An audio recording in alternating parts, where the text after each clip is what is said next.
Welcome to the Postbook Classroom Max program. Noun clause, direct and indirect speeches. Today we're going to talk about direct and indirect speeches. What is direct speech?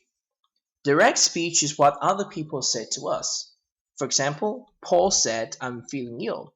This is what Paul said. An indirect speech is when I told other people what other people have said to me. For example, Paul said, "I'm feeling ill," and I knew that, and I told this to Bobby. And this is what I'm going to say to Bobby. I'm going to say, "Bobby, Paul said that he was feeling ill." First of all, I was not Paul. Second of all, I was just reported what Paul said to me to Bobby. That's indirect speech. So let's look at the explanation over here. We know that direct speech, there is direct speech and there is indirect speech. Now, this sentence over here is what Paul said, so that makes this a direct speech. Notice there's a comma over here and quotation mark indicating that Paul said this. Okay, now I'm going to convert the sentence into an indirect one. This is what I will do. I will say, Paul said, I'm going to change sentence into indirect speech. Paul said that. Now this that is totally neglectable. You can choose not to write it all. Paul said that he, because I was not Paul, and then I have to change the tense of the sentence. I have to say that he was feeling ill. So you notice something, that in indirect speech, when it's direct speech, we have a comma, we have a quotation mark. It means that this person said this.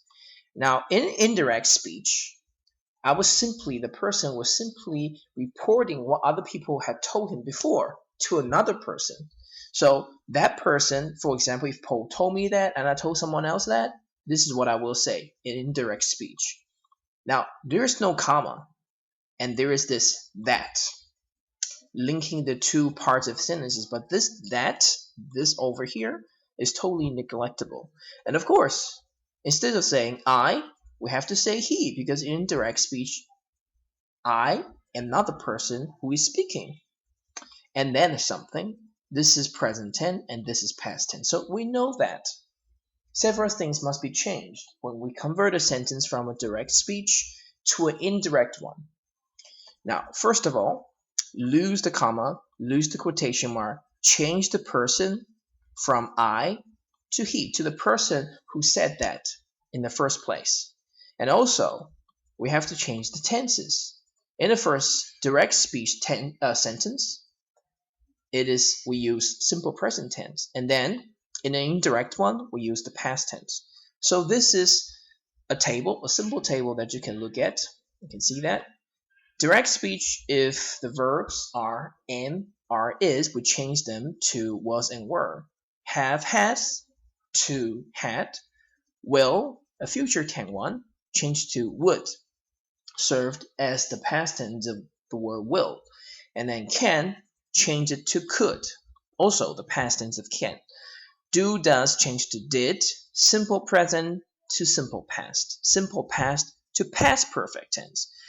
Even present perfect tense to past perfect tense, you can see it here, and present continuous tense to past continuous tense. So remember, when we convert a sentence from a direct one into an indirect one, we must change, first of all, the comma, the quotation, and also the tenses. Now, let's try to convert some sentences from direct speech to indirect speech. Okay, now let's look at question number one. Sentence number one. Ben said we'll be late again. Now, in indirect speech, we said Ben said that. Remember this, that is neglectable. It's no longer we, and is no longer will. We must change both of them. The past tense of will is would. They would be late again. So direct one is Ben said we'll be late again, indirect one is Ben said that they would be late again. Let's look at sentence number 2. Kay said we might be late. All right. Kay said that. Remember this, that is totally neglectable. It's no longer we, it is they. And the past tense of may, we have to change the tense to its previous one. May, we use might be late. So Kay said that they might be late. So you noticed something, that in indirect speech, we must move the original tense to the one that is earlier. You see, future tense to its past tense, and then may also to its past tense. We have to change the tense to the one that is earlier than the one in the direct speech. Sentence number 3, I'm from Japan, said Anne, and it became Anne said that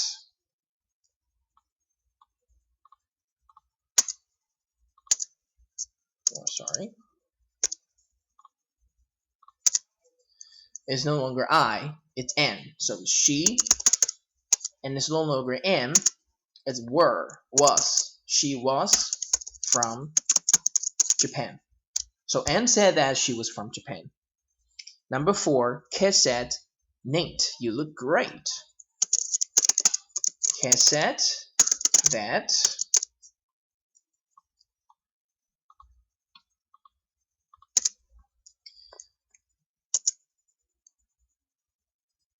Nat,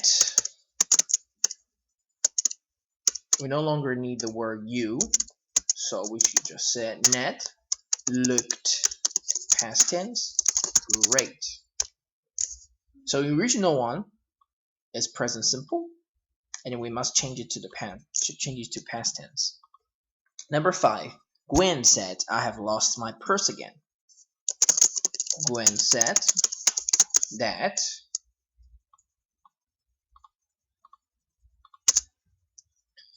it's a woman, so we say she.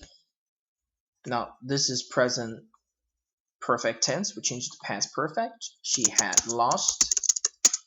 It's not my purse anymore, it's her purse. Again. So Gwen said that she had lost her purse again. Number 6, Jerome said, Taya gave me a ride home. Jerome said that, totally neglectable.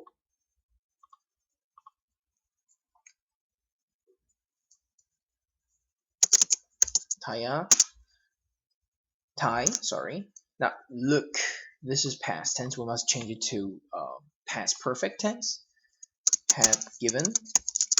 Now it's not me anymore. It's him. A ride home.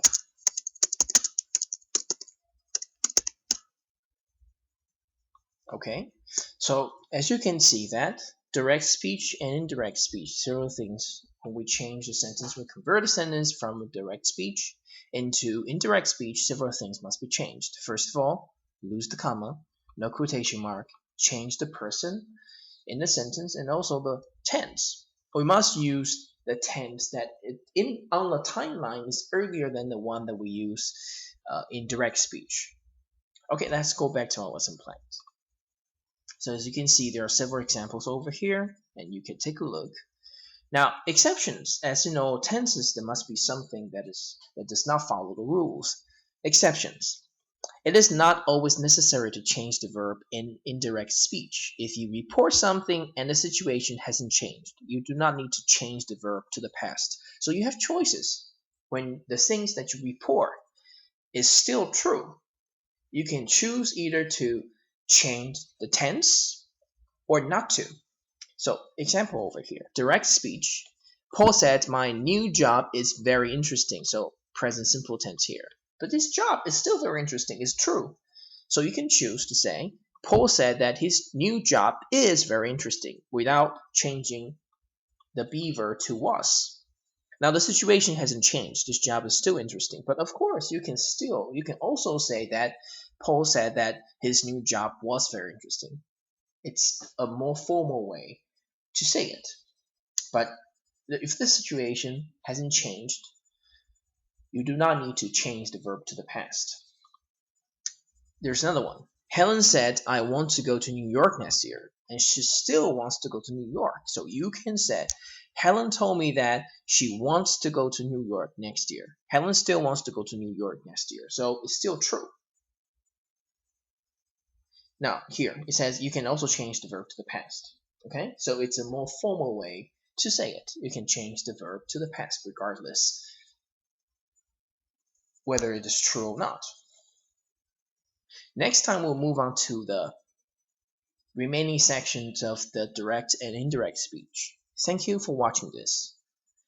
For more information, please visit www.theportableclassroom.blogspot.tw. Thank you for your patience and your valuable time.